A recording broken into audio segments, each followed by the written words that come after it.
Hello dear students, welcome back to my channel physics SPC. Electromagnetic induction का NEET का question. A frame CDEF is placed in a region where a magnetic field B vector is present.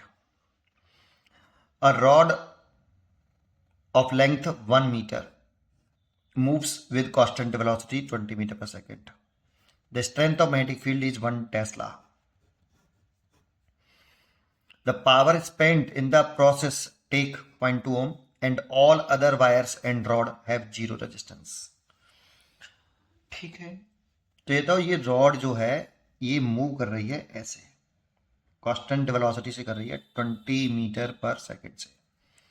और ये वाला point fix है और ये यहाँ पर मैग्नेटिक फील्ड है। ऐसा नहीं कि ये यहीं है, पूरे में मैग्नेटिक फील्ड है इस जगह पर, पूरे रीजन में, इस पूरे रीजन में मैग्नेटिक फील्ड है।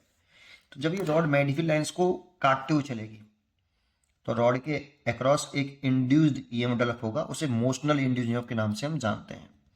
Motional induced EMF. ई बराबर हम पढ़ते हैं VB। अगर इस रॉड की लेंथ आपकी L है तो L। इस वाला ये फॉर्मूला तब वैलिड होता है जब वेलोसिटी, मैग्नेटिक फील्ड और लेंथ तीनों म्यूचुअली परपेंडिकुलर हो। ये सब केस है बेटा, जनरल फॉर्मूला नहीं है इसका। जनरल फॉर्मूला तो E बराबर V vector cross B vector dot L vector होता है। ये जनरल फॉर्मूला वैलिड, ये हमेशा वैलिड होता है बेटा। इसका एक सब केस है, अगर वेलोसिटी, मैग्नेटिक फील्ड और लेंथ तीनों म्यूचुअली परपेंडिकुलर हो तब मोशनल इंड्यूस्ड ईएमएफ जो होता है रॉड के एंड के cross, that means potential difference rod के एंड के क्रॉस, वो BBL होता है। अगर आप इसमें इस इंड्यूज कौन सा एंड हायर पोटेंशियल पर है, कौन सा एंड लोअर पोटेंशियल है, उस पर ही उसे भी कैलकुलेट करना चाहो तो V क्रॉस B की दर्शन निकालो। V क्रॉस B की एक्चुअल में V cross B FM Q V cross B होता है। ये ऐसे, सॉरी ये नहीं, V क्रॉस B की दर्शन निकाल लो, उससे भी निकले आता है। यही कर लो, V cross B FM is equal to V cross B ए। तो जो अगर चार्ज पार्टिकल पॉजिटिव है तो जो V क्रॉस B की दर्शन होगी वही मैग्नेटिक फोर्स की दर्शन होगी, चार्ज पार्टिकल पर लगने वाले मैग्नेटिक फोर्स की दर्शन होगी। और नेगेटिव पार्टिकल है तो V क्रॉस B की अपोजिट दर्शन होगा FM। तो पहले V क्रॉस B करूं तो मैग्नेटिक फील्ड नीचे तरफ है। वेलोसिटी वेक्टर राइट हैंड से करते हैं। वेलोसिटी वेक्टर की डायरेक्शन में राइट हैंड की फिंगर, फिर अपनी राइट हैंड की फिंगर को वेलोसिटी से मैग्नेटिक फील्ड की तरफ घुमाइए छोटे एंगल से। मैग्नेटिक फील्ड नीचे है, राइट हैंड की फिंगर ऐसे छोटे एंगल से मैं नीचे तरफ घुमाई। मैग्नेटिक फील्ड नीचे से लिए नीचे तरफ घुमा रहा हूँ तो फिंगर इधर आ रहा है, थंब इधर आ रहा है। थंब V क्रॉस B को रिप्रेजेंट करता है। V क्रॉस B की दर्शन इधर है, that means positive charge particle force इधर लग रहा है और नेगेटिव पे इधर लग रहा होगा, इसीलिए ये एंड हायर पोटेंशियल पर और ये लोअर एंड पर। तो कुछ डायग्राम इस तरह से बन सकता है ये बेटा। किसी रॉड का और किसी अदर वायर का कोई रेजिस्टेंस नहीं, केवल ये रेजिस्टेंस इंक्लूड करने की कह रहा है। तो ये देखो, ये हायर आ गया और ये लोअर पोटेंशियल। कुछ बैटरी इस तरह से बनेगी ऐसे। कुछ बच्चे गलती कर देते हैं करंट की डायरेक्शन दिखाने में, उन्हें लगता है current high potential to low potential.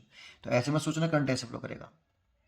Current battery के बाहर, outside the battery, current higher to lower potential करती है, तो ऐसे करेगा हायर टू लोअर, और अंदर लोअर टू हायर करता है।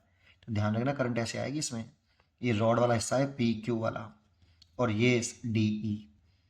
तो बैटरी के बाहर करंट, ये हायर पोटेंशियल, ये लोअर पोटेंशियल, बाहर हायर टू लोअर होता है और अंदर लोअर टू हायर होता है। तो इसका इंड्यूस्ड डेवलप हुआ है BBL, ये रेजिस्टेंस है। तो इसमें जो करंट फ्लो करा इस सर्किट में I, तो I जो इक्वल टू हो जाएगा E अपॉन रेजिस्टेंस। एक ही रेजिस्टेंस है ये वाला, total EMF upon total resistance. तो EMF आ गया BBL/R। लेकिन हमसे ये थोड़ी पूछ रहा है, power spent in the process पूछ रहा है।